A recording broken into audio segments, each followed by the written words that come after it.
चांदी मरला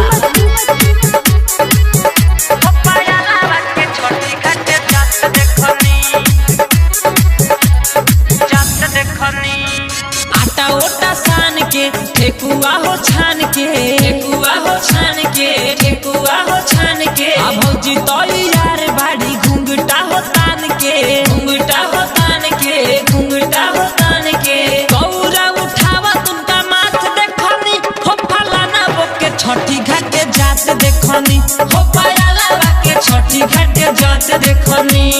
देखनी अनु के अन्हारे में जाता री सन ननद भौ जाई बात ते खाली झूठे बोलेली हो फलाना बोके छठी घाटे जात देखनी हो पायाला के छठी घाटे जात देखनी जात देखनी जात देखनी mix by Sneha recording studio Jammu चांदी मरला मोहम्मद हो पायाला के छठी घाटे जात देखनी जात देखनी तीन के ले अइली सब पूजा के सामानावा पूजा के सामानावा हो पूजा के सामानावा छठी माई से गोदिया में मांगी है लालानावा कोसिया भरत हम रात देखनी हो फलाना बोके छठी घाटे जात देखनी है कजलियो के छठी घाटे जात देखनी ओ रविला के छठी घाटे जात देखनी जात देखनी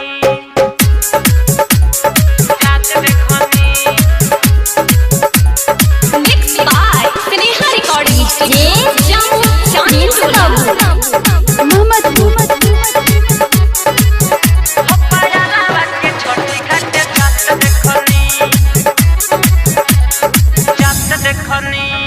बोलू सुदर्शन तू मानिलो ना बतिया